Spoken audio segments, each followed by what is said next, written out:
Olá, graça e paz, meu irmão e minha irmã. Estamos iniciando a leitura da Bíblia em 365 dias, uma dose de amor com a Palavra de Deus. Hoje, no 113º dia, trago para leitura e estudos bíblicos o livro de Josué, capítulo 5, versículos 2 a 15 e capítulo 6. Livro de Jó, capítulo 27 e o livro de Mateus, capítulo 4. A minha recomendação é que todos tenham em mãos bloco de anotação, caneta ou lápis. A Bíblia é tão importante quanto. A sua leitura diariamente nos traz refrigério para a alma, sabedoria, sobretudo nos aproxima de Deus, fortalecendo assim a nossa fé e a esperança. Meu irmão e minha irmã, todos nós temos a necessidade de estarmos em comunhão com Deus diariamente. Comunhão esta através da leitura da Bíblia, através do estudo, o ouvir os nossos devocionais, orar junto conosco. Estamos vivendo dias em que cada um tem a sua verdade, ainda que nem saibam que estão vivendo uma mentira. Cada um quer viver a sua verdade, melhor, vender a sua verdade.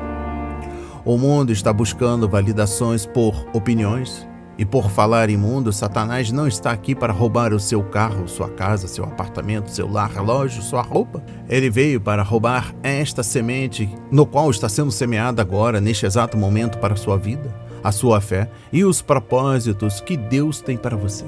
Eu lhe convido a repetir estas palavras diante do trono de Deus. Senhor, revele a compreensão de sua palavra. Precisamos usar todos os recursos que o Senhor tem nos dado, incentivar nossos irmãos e irmãs a lerem a Bíblia, a estudar, a orar. A Bíblia Sagrada nos faz gerar a fé, nos faz ter o alimento, nos concede a cura, a restauração. Senhor, me dê compreensão da sua palavra, a verdade, no dia de hoje e sempre. Em nome de Jesus, eu oro e agradeço e enalteço. Amém. E graças a Deus, graças a Deus. Se desconecte de tudo e permita que a palavra do Senhor adentre em vossos corações. Vamos para a leitura no livro de Josué, capítulo 5, versículos 2 a 15 e o capítulo 6. Naquele tempo o Senhor disse a Josué: faça facas de pedra e passe de novo a circuncidar os filhos de Israel. Então Josué fez facas de pedra e circuncidou os filhos de Israel em Gibeate Aralote. Foi esta a razão por que Josué os circuncidou. Todo o povo que tinha saído do Egito, os homens, todos os homens de guerra, tinham morrido pelo caminho no deserto. Porque todo o povo que saiu do Egito estava circuncidado, mas a nenhum deles que havia nascido no deserto pelo caminho, depois de terem saído do Egito, haviam circuncidado. Porque os filhos de Israel andaram 40 anos pelo deserto, até desaparecer toda a nação, a saber, os homens de guerra que saíram do Egito, que não obedeceram à voz do Senhor, aos quais o Senhor tinha jurado que não lhes deixaria ver a terra que o Senhor, sob juramento, prometeu dar a seus pais, terra que mana leite e mel. Porém, em seu lugar, pôs os filhos deles, e a estes Josué circuncidou. Estavam incircuncisos, porque não os circuncidaram no caminho. Depois que toda a nação foi circuncidada, ficaram no seu lugar no arraial até que sararam. Então o Senhor disse a Josué: hoje removi de vocês a vergonha do Egito. Por isso aquele lugar foi chamado de Gilgal até o dia de hoje. A celebração da Páscoa. Enquanto os filhos de Israel estavam acampados em Gilgal, celebraram a Páscoa no dia 14 do mês, à tarde, nas campinas de Jericó. No dia seguinte à Páscoa, comeram do fruto da terra. Nesse mesmo dia comeram pães sem fermento e cereais tostados. Um dia depois de terem comido do produto da terra, o maná cessou, e os filhos de Israel não mais o tiveram. Mas naquele ano comeram do que foi colhido na terra de Canaã. O príncipe do exército de Deus. Quando Josué estava perto de Jericó, levantou os olhos e olhou. E eis que se achava em pé diante dele um homem que trazia na mão uma espada. Josué se aproximou dele e perguntou: Você é dos nossos ou dos nossos adversários? Ele respondeu: Não sou nem uma coisa, nem outra. Sou príncipe do exército do Senhor e acabo de chegar. Então Josué se prostrou com o rosto em terra e o adorou. E lhe disse: Que diz meu senhor ao seu servo? O príncipe do exército do Senhor respondeu a Josué: Tire as sandálias dos pés, porque o lugar em que você está é santo. E Josué fez assim. A destruição de Jericó. Ora, Jericó estava rigorosamente fechada por causa dos filhos de Israel. Ninguém saía, nem entrava. Então o Senhor disse a Josué: Olhe, estou entregando em suas mãos a cidade de Jericó, o seu rei e os seus valentes. Vocês, todos os homens de guerra, devem rodear a cidade, marchando ao redor dela uma vez. Façam isso durante 6 dias. 7 sacerdotes levarão 7 trombetas de chifre de carneiro adiante da arca. No 7º dia, rodeiem a cidade 7 vezes, e os sacerdotes tocarão as trombetas. Quando eles tocarem longamente a trombeta de chifre de carneiro e vocês ouvirem o som dela, todo o povo gritará bem alto. A muralha da cidade cairá e o povo subirá nela, cada qual em frente de si. Então Josué, filho de Num, chamou os sacerdotes e disse: Levem a arca da aliança e 7 sacerdotes levem 7 trombetas de chifre de carneiro adiante da arca do Senhor. E disse ao povo: Avancem e rodeiem a cidade. E quem estiver armado passe adiante da arca do Senhor. E assim foi que, como Josué havia falado ao povo, os 7 sacerdotes, com as 7 trombetas de chifre de carneiro diante do Senhor, passaram e tocaram as trombetas. E a arca da aliança do Senhor os seguia. Os homens armados iam adiante dos sacerdotes que tocavam as trombetas. A retaguarda seguia após a arca, e as trombetas soavam continuamente. Mas Josué tinha dado ordens ao povo, dizendo: Não gritem, nem façam ouvir a sua voz. Não digam uma palavra sequer, até o dia em que eu disser: Gritem! Então vocês gritarão. Assim Josué fez a arca do Senhor rodear a cidade, contornando-a uma vez. Depois voltaram ao arraial e ali pernoitaram. Josué se levantou de madrugada e os sacerdotes levaram de novo a arca do Senhor. Os 7 sacerdotes que levavam as 7 trombetas de chifre de carneiro diante da arca do Senhor iam tocando continuamente. Os homens armados iam adiante deles, e a retaguarda seguia após a arca do Senhor, enquanto as trombetas soavam continuamente. No 2º dia, rodearam outra vez a cidade e voltaram para o arraial. E assim fizeram durante 6 dias. No 7º dia, madrugaram ao romper da manhã e, da mesma maneira, rodearam a cidade 7 vezes. Somente naquele dia rodearam a cidade 7 vezes. E aconteceu que na 7ª vez, quando os sacerdotes tocavam as trombetas, Josué disse ao povo: Gritem, porque o Senhor está entregando a cidade a vocês. Porém a cidade será condenada, ela e tudo o que nela houver. Somente ficará viva Raabe, a prostituta, e todos os que estiverem com ela em casa, porque escondeu os mensageiros que enviamos. Quanto a vocês, cuidem para não ficar com nenhuma das coisas condenadas, para não acontecer que depois de as terem condenado, vocês as tomem para si. Neste caso, tornariam maldito o arraial de Israel e trariam confusão a ele. Porém, toda prata, ouro e utensílios de bronze e de ferro são consagrados ao Senhor, irão para o seu tesouro. Assim o povo gritou e os sacerdotes tocaram as trombetas. Ao ouvir o som da trombeta, o povo gritou com toda a força, as muralhas ruíram e o povo subiu à cidade, cada qual em frente de si, e a tomaram. Destruíram totalmente a fio de espada tudo o que havia na cidade, tanto homens como mulheres, tanto jovens como velhos, também bois, ovelhas e jumentos. Raabe é salva. Então Josué disse aos 2 homens que espiaram a terra: entre na casa da prostituta e tirem-na de lá com tudo o que ela tiver, como vocês juraram a ela. Então os jovens, os espias, entraram e tiraram Raabe, o seu pai, a sua mãe, os seus irmãos e tudo o que ela possuía. Tiraram também toda a sua parentela e os acamparam fora do arraial de Israel. Porém queimaram a cidade e tudo o que havia nela. Então somente a prata, o ouro e os utensílios de bronze e de ferro deram para o tesouro da casa do Senhor. Mas Josué conservou com vida a prostituta Raabe, a casa de seu pai e tudo o que ela possuía. E Raabe ficou morando no meio de Israel até o dia de hoje, porque escondeu os mensageiros que Josué tinha enviado para espiar Jericó.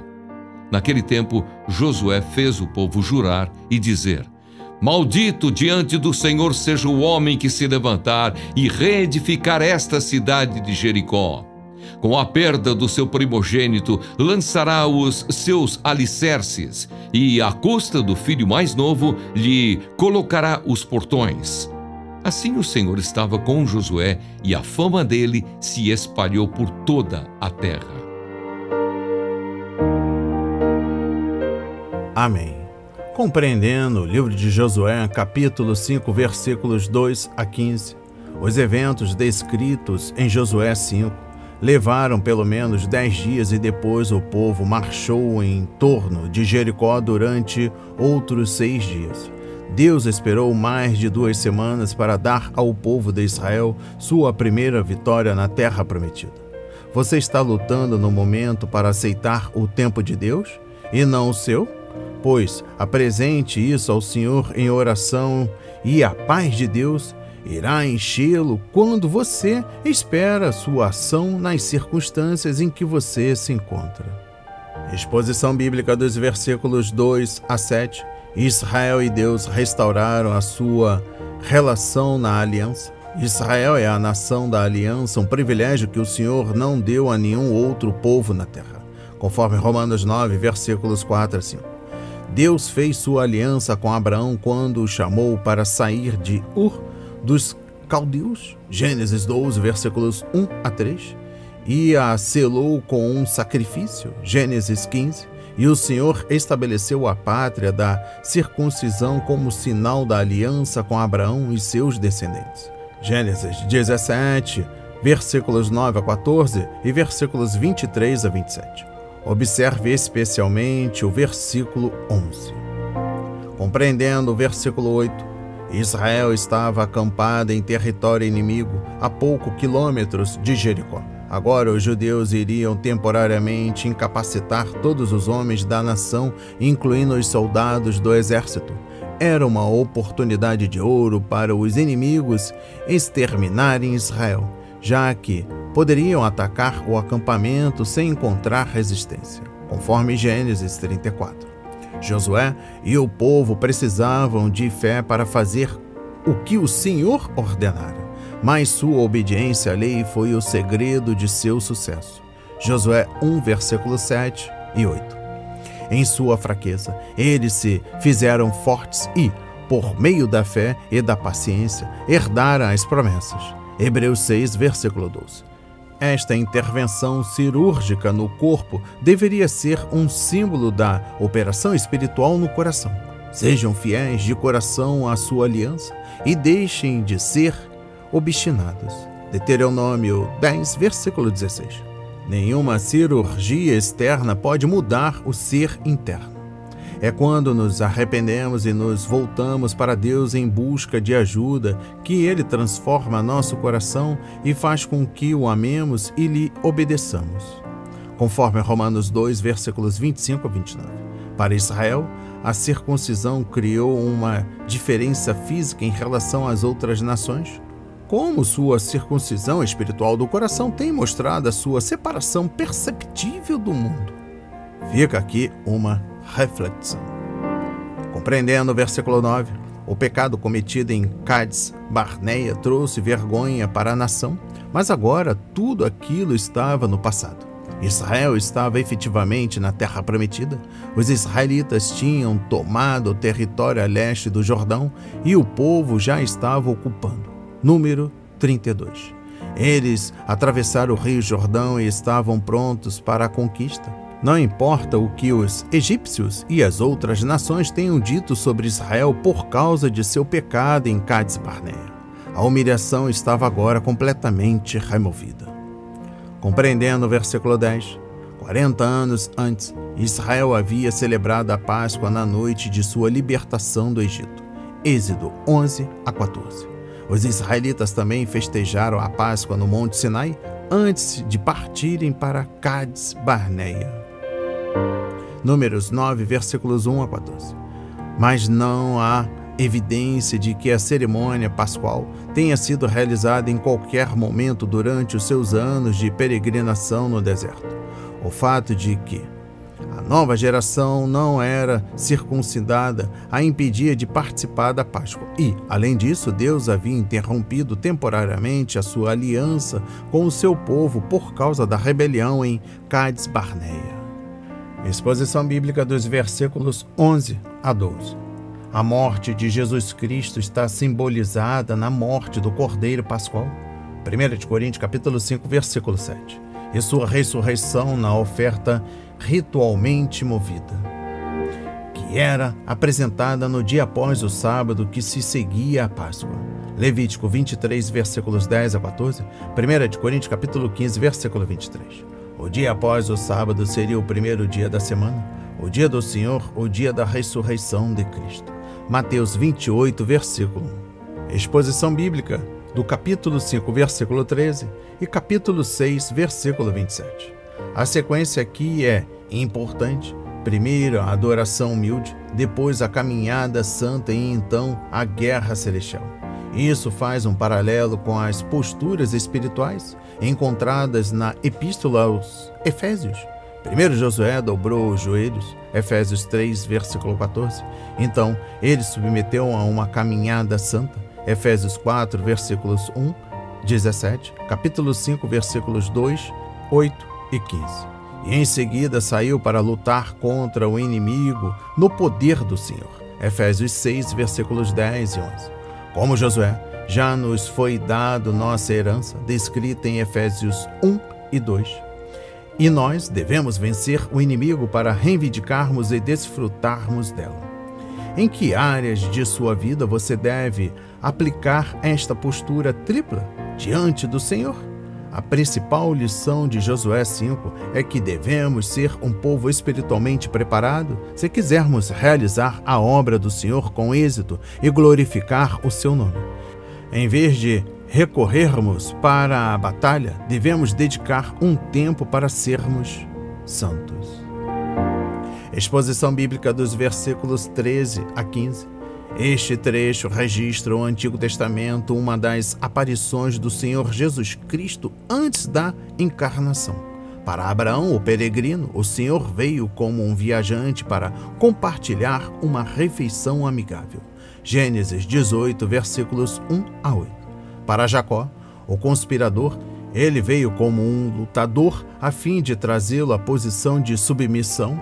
Gênesis 32, versículos 24 a 32. Os três homens hebreus o conheceram como companheiro na fornalha de fogo. Daniel 3, versículo 25. Josué o encontrou como o comandante do exército de Deus. Aleluia!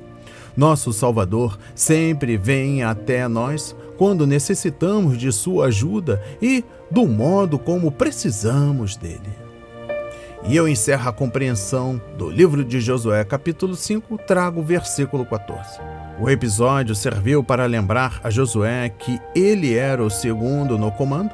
Todo pai, toda mãe, todo pastor ou líder cristão ocupam a segunda posição no comando do Senhor Jesus Cristo. Quando nos esquecemos desse fato, começamos a avançar em direção à derrota e ao fracasso. O Senhor veio a Josué naquele dia, não só para ajudá-lo, mas para liderar. Sem mim, vocês não podem fazer coisa alguma. João 15, versículo 5. Dedique um tempo nesta semana para se submeter novamente ao comando de Deus em sua vida.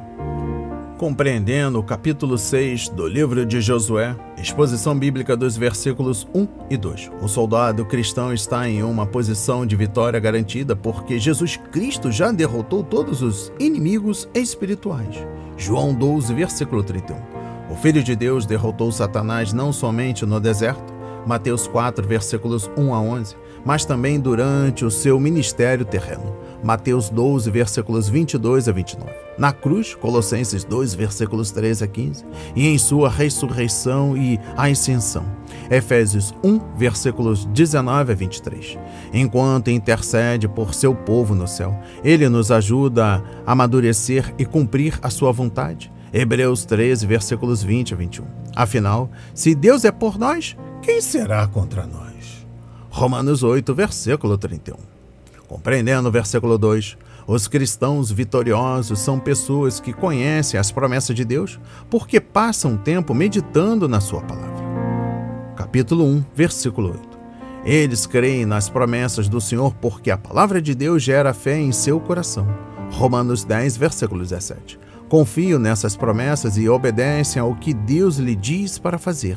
Confiar significa considerar verdadeiro em sua vida o que Deus diz sobre você em sua palavra. Cristo venceu o mundo, a carne e o diabo. E, se confiamos nessa verdade, podemos vencer por meio de Jesus.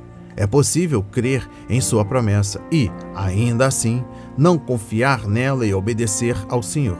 Crer é algo prometido, é como aceitar um cheque, mas confiar é como descontá-lo. Exposição bíblica dos versículos 2 a 7. O plano de Deus para a conquista de Jericó era aparentemente tolo, mas deu certo. O Todo-Poderoso tem prazer em usar a fraqueza e a aparente loucura para derrotar os seus inimigos e glorificar o seu nome. Os olhos do Senhor estão atentos sobre toda a terra para fortalecer aqueles que lhe dedicam totalmente o coração. 2 de Crônicas, capítulo 16, versículo 9. Compreendendo o versículo 4. Na numerologia bíblica, o número 7 representa plenitude ou perfeição. A palavra hebraica traduzida por 7, Sheva, vem de uma raiz que significa ser pleno, estar satisfeito. Exposição bíblica dos versículos 6 a 7. Taylor descreveu 3 maneiras diferentes para servir ao Senhor. Primeiro, fazer os melhores planos que pudermos e esperar pelo sucesso. Segundo, fazer nossos planos e pedir a Deus para abençoá-los. Terceiro, perguntar ao Senhor quais são os seus planos e, então, fazer o que Ele nos disser. Josué recebeu ordens do Senhor e foi por isso que Israel teve êxito. Reexamine eventos ocorridos em seu passado. Esses acontecimentos lembram mais os exemplos 1 e 2 ou são semelhantes à atitude de Josué ao exemplo 3. Compreendendo o versículo 14, as atividades daquela semana foram um teste de fé e paciência do povo de Israel. Sem dúvida, muitos dentre o povo de Deus estavam ansiosos para lutar contra Jericó e continuar a invasão da terra, para tomar logo posse de sua herança e desfrutar do descanso que Deus lhe havia prometido. Capítulo 1, versículo 13. Compreendendo o versículo 16, fé não é a crença a despeito de evidências, pois o povo de Israel havia presenciado uma série de demonstrações claras de que poderia confiar na palavra e no poder de Deus. O Senhor abriu o mar vermelho, destruiu o exército egípcio, cuidou de seu povo no deserto, derrotou grandes reis, deu a Israel sua terra, abriu o rio Jordão e permitiu que entrassem em segurança na terra prometida. Como eles puderam fazer outra coisa que não crer em Deus? e como essas verdades servem de incentivo para você em sua caminhada com Cristo. Reflita. Exposição bíblica dos versículos 20 a 21. O Espírito Santo guiou o escritor da Epístola aos Hebreus para usar este evento como um dos grandes exemplos de fé enumerados no capítulo 11. A queda de Jericó é um incentivo ao povo de Deus para confiar nas promessas do Senhor e obedecer às suas instruções.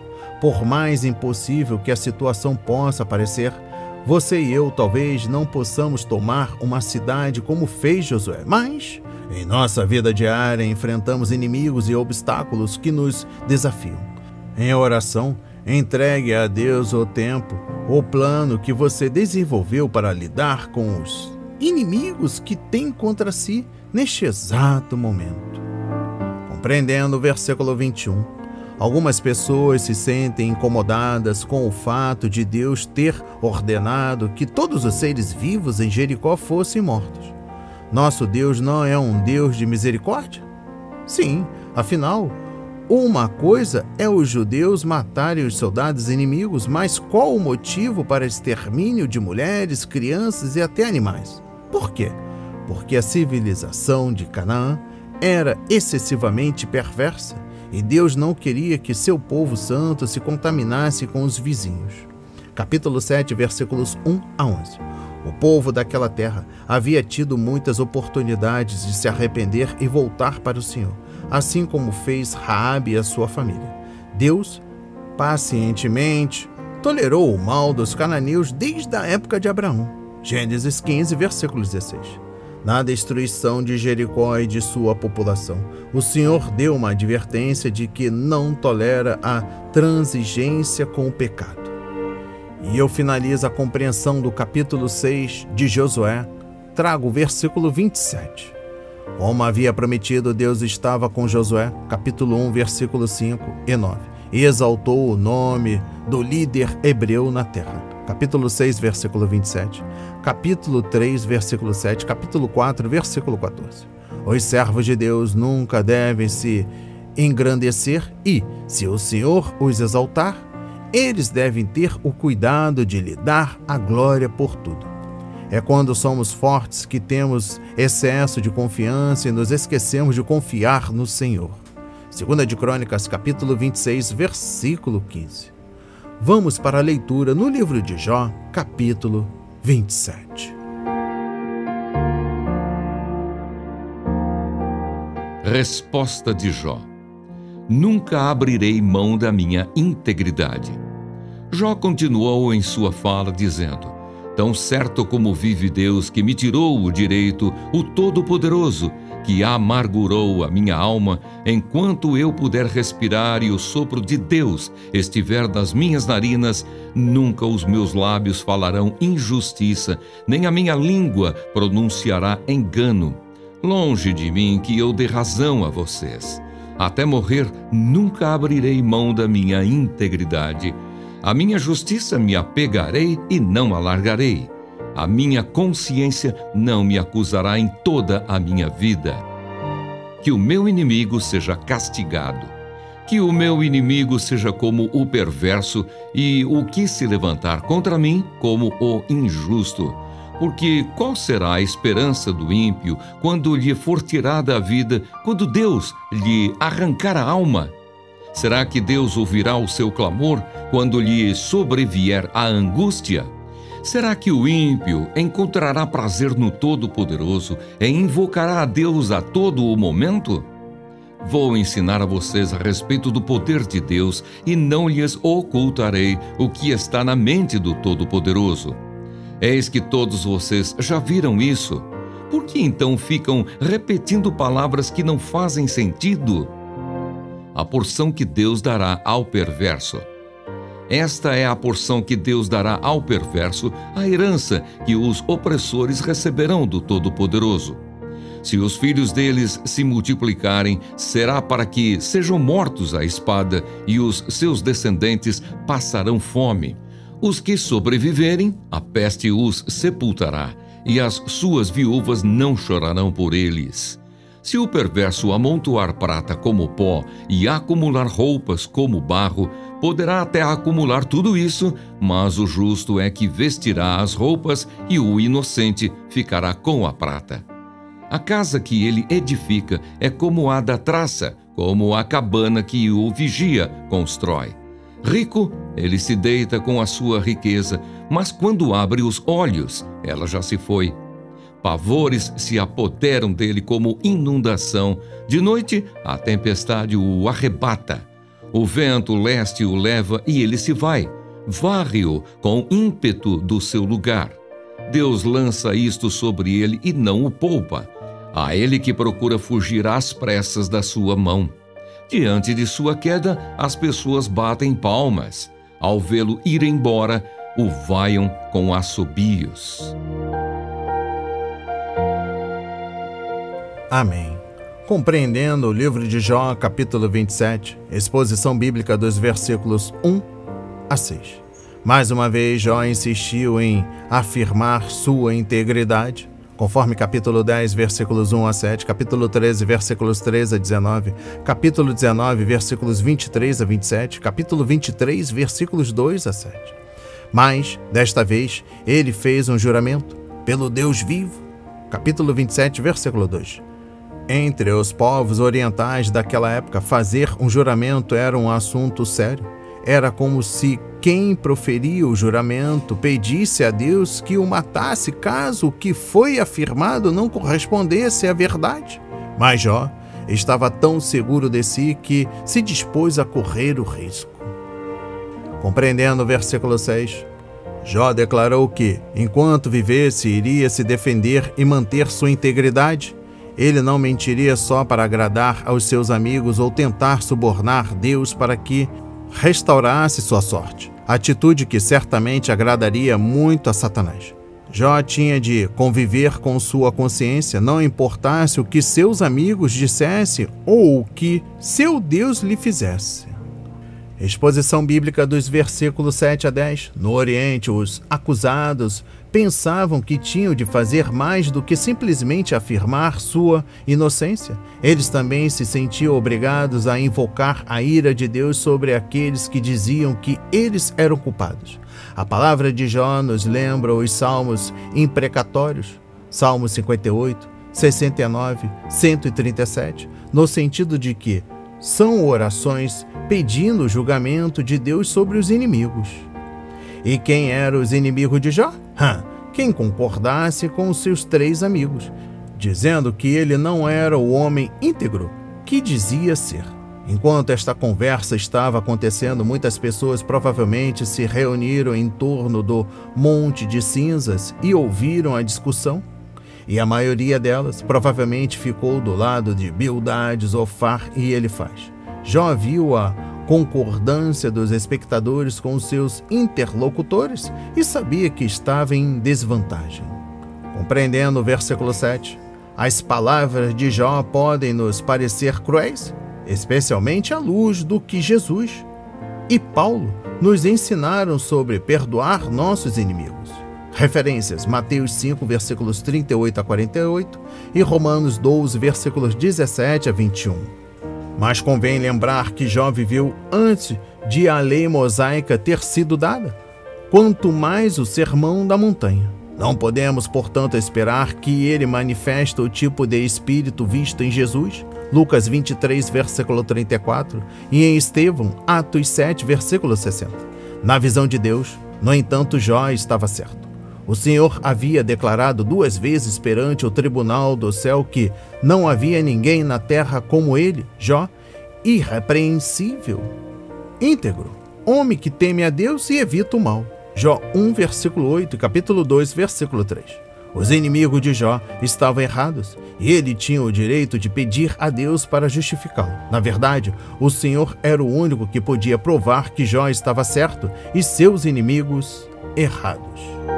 Compreendendo o versículo 8, Bildade afirmou que Deus é justo e pune aqueles que lhe desobedecem. Mas isso não significa que todos os que sofrem estão sendo punidos por causa de seus pecados. Às vezes, sofremos por causa das iniquidades dos outros, como aconteceu com José, ou porque Deus está nos impedindo de pecar. Por exemplo, Paulo, em 2 de Coríntios, capítulo 12. Jesus também sofreu, não por seus pecados, pois ele não tinha nenhum, mas pelos pecados do mundo. 1 de Pedro, capítulo 2, versículos 22 a 24, capítulo 3, versículo 18. E é por causa de seu sofrimento e morte que os pecadores podem crer na vida eterna e recebê-la. E eu encerro a compreensão do livro de Jó, capítulo 27, com a exposição bíblica dos versículos 11 a 23. Jó ensina uma lição e descreve o juízo de Deus contra os ímpios. No dia em que Deus justificar Jó, é isso que acontecerá com seus inimigos. Podemos reconhecer nesta descrição muitas das imagens que os amigos de Jó usaram em seus discursos de julgamento contra ele. E Jó fez isso intencionalmente para lembrá-los de que era melhor que tivessem cuidado com o que diziam, para não declararem a própria punição. Vamos para a leitura no livro de Mateus, capítulo 4. A tentação de Jesus. A seguir, Jesus foi levado pelo Espírito ao deserto para ser tentado pelo diabo. E depois de jejuar 40 dias e 40 noites, teve fome. Então o tentador, aproximando-se, disse a Jesus: Se você é o Filho de Deus, mande que estas pedras se transformem em pães. Jesus, porém, respondeu: Está escrito: O ser humano não viverá só de pão, mas de toda a palavra que procede da boca de Deus. Então o diabo levou Jesus à cidade santa, colocou-o sobre o pináculo do templo e disse: Se você é o Filho de Deus, jogue-se daqui, porque está escrito: Aos seus anjos ele dará ordens a seu respeito, e eles o sustentarão nas suas mãos, para que você não tropece em alguma pedra. Jesus respondeu: Também está escrito: Não ponha à prova o Senhor seu Deus. O diabo ainda levou Jesus a um monte muito alto, mostrou-lhe todos os reinos do mundo e a glória deles, e disse: Tudo isso lhe darei se prostrado você me adorar. Então Jesus lhe ordenou: Vá embora, Satanás, porque está escrito: Adore o Senhor seu Deus e preste culto somente a ele. Com isto o diabo deixou Jesus, e eis que vieram anjos e o serviram. O começo do ministério na Galileia. Ao ouvir que João tinha sido preso, Jesus voltou para a Galileia e, deixando Nazaré, foi morar em Cafarnaum, situada à beira-mar, na região de Zebulon e Naftali. Isso aconteceu para se cumprir o que tinha sido dito por meio do profeta Isaías: Terra de Zebulon, terra de Naftali, caminho do mar, além do Jordão, Galileia dos gentios.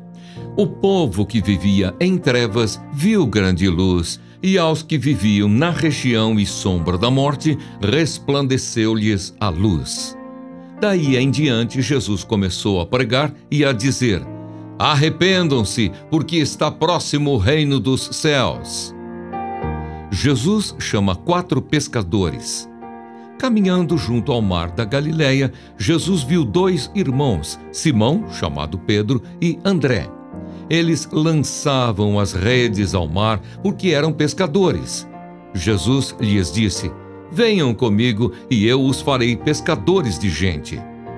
Então eles deixaram imediatamente as redes e o seguiram.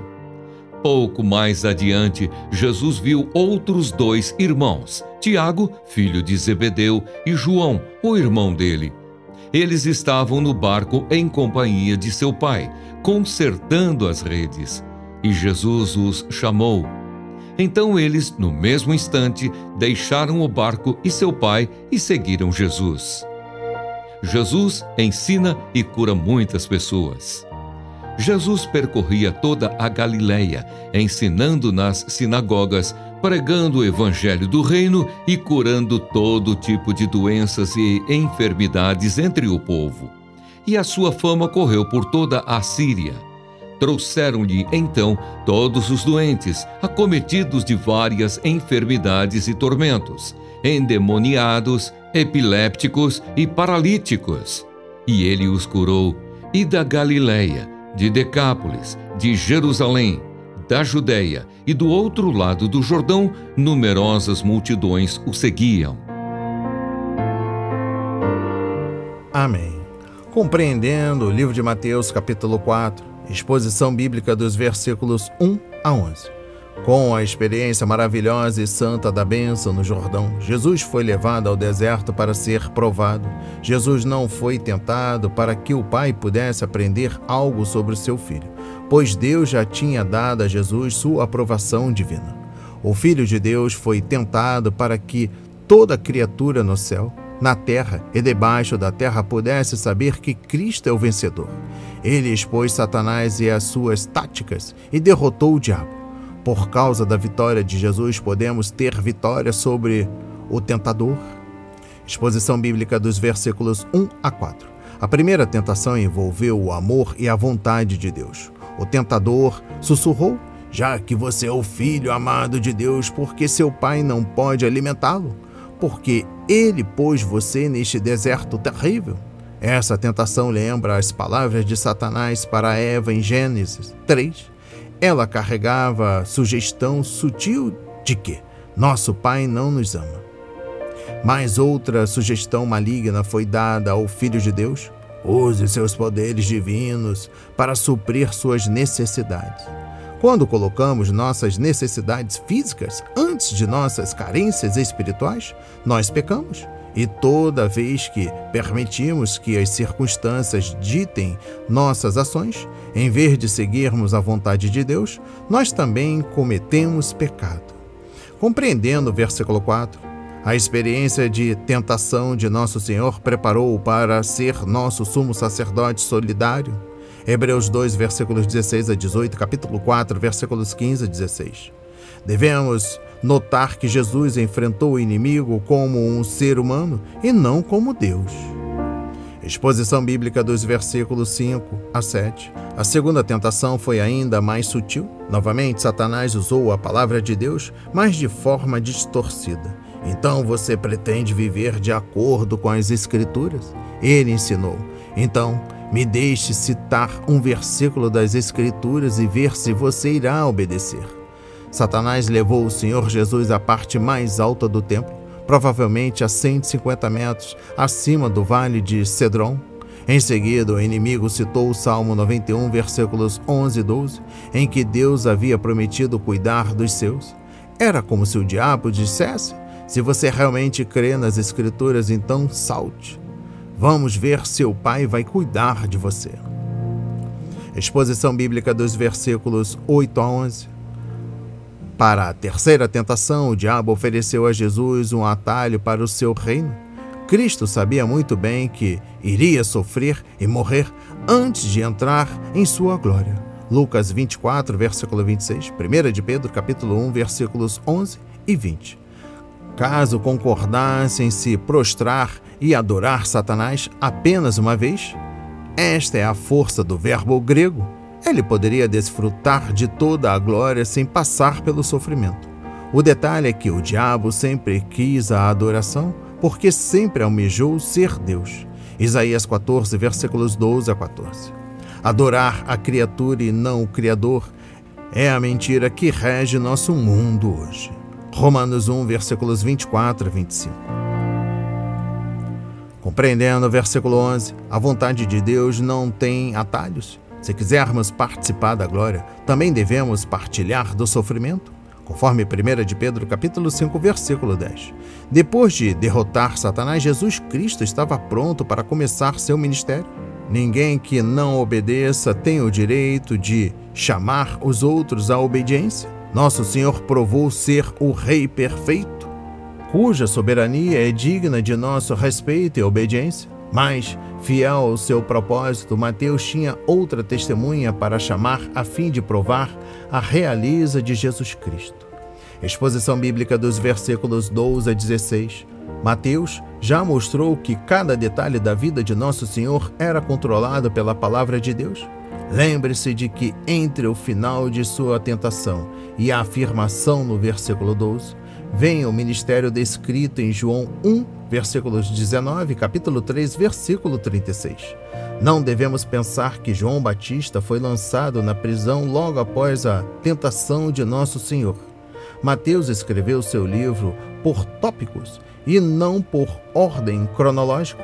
Consulte uma boa Bíblia de concordância para estudar a sequência de eventos nos Evangelhos. Aproveitando, esse será o nosso próximo trabalho para o ano de 2025. Compreendendo o versículo 17, a expressão Reino dos Céus é encontrada 33 vezes no Evangelho de Mateus. Já a expressão Reino de Deus é encontrada apenas 5 vezes. Capítulo 6, versículo 33, capítulo 12, versículo 28, capítulo 19, versículo 24, capítulo 21, versículos 31 e 43. Por causa da reverência ao santo nome do Senhor, os judeus não mencionavam Deus, mas substituíam a palavra por céu. O filho pródigo confessou que havia pecado contra o céu. Lucas 15, versículo 21. O que significa, é claro, transgressão contra Deus. Em muitas passagens nas quais Mateus usa a expressão Reino dos Céus, as passagens paralelas em Marcos e Lucas usam Reino de Deus. No Novo Testamento, a palavra reino significa governo, domínio, autoridade, em vez de um lugar ou uma área específica. Assim, a expressão Reino dos Céus refere-se ao governo de Deus. Compreendendo o versículo 19, a expressão pecadores de homens não era nova. Durante séculos, filósofos gregos e romanos a usaram para descrever o trabalho da pessoa que tenta pegar os outros por meio do ensino e da persuasão.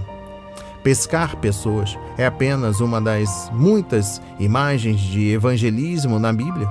E, uma vez que estes 4 homens estavam envolvidos com a atividade da pesca, era lógico para Jesus usar essa abordagem. No entanto, não devemos nos limitar a essa imagem. Jesus também falou sobre o pastor à procura da ovelha perdida, Lucas 15, versículos 1 a 7, e os trabalhadores no campo de colheita, João 4, versículos 34 a 38.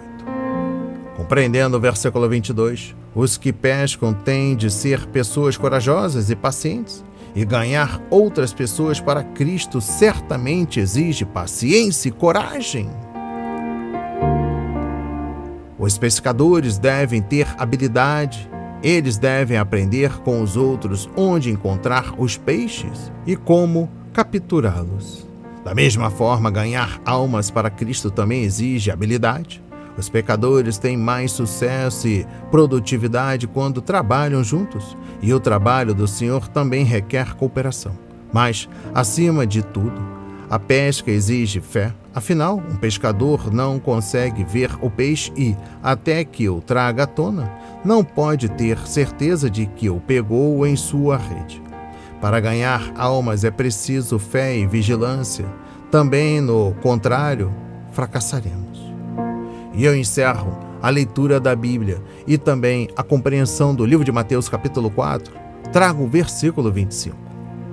Os resultados destes grandes milagres eram a extraordinária fama de Jesus e uma grande comitiva de pessoas de várias regiões. As 10 cidades eram um distrito formado por uma dezena de comunidades originalmente construídas pelos seguidores de Alexandre o Grande. Esse distrito ficava na parte nordeste da Galileia. Do outro lado do Jordão significa Pérea. As notícias chegavam rapidamente e aqueles que tinham amigos ou familiares em sofrimento os levavam a Jesus para receber a cura. Recebam essas palavras na autoridade de Jesus.